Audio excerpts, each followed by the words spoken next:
এই দিনটার জন্য আমার বাড়ির প্রত্যেকেই কিন্তু খুব অপেক্ষা করেছিল। আজকের দিনটা আমাদের কাছে কিন্তু খুব আনন্দের দিন। আসছিল আমার দিদির পাকা দেখা। তো এখানে আমার দিদি সকাল থেকে ফ্রেশ হয়ে একটু সাজতে গুজতে পড়ে গেছিলো। তো বৌদিও একটু হেল্প করছিল। কথাটা ভুল বললাম, অনেকটাই হেল্প করছিল, আমিও একটু হেল্প করছিলাম। আর সাজাগোজা করার সময় কিন্তু আমরা কিছু ভিডিও শ্যুট করছিলাম, ফটো শ্যুট করছিলাম। যেহেতু আমরা প্রফেশনাল নই, সেহেতু ঠিক করে ভিডিও বা ফটোগুলোও আসে না।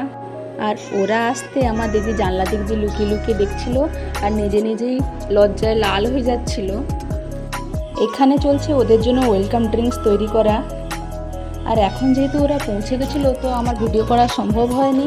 তো এখন ব্যস্ত হয়ে পড়েছিলাম।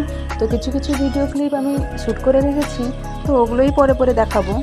প্রথমে হলো পরিচয় পর্ব, তারপরে হলো আলোচনা সভা, তারপরেই ওগুলো কাজ শেষ করে খাওয়া দাওয়ার পর্বে যাওয়া হলো।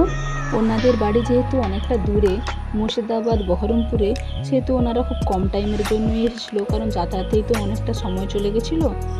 আর সমস্ত শুভ কাজ কমপ্লিট করে ওনারা বাড়ি ফেরার জন্য বেরিয়ে পড়েছিলেন। আর আমার আজকের ব্লগটা এই পর্যন্তই। দেখা হবে নেক্সট ভিডিওতে। ভিডিওটি ভালো লাগলে অবশ্যই একটা লাইক করবেন। গুড নাইট, শুভরাত্রি।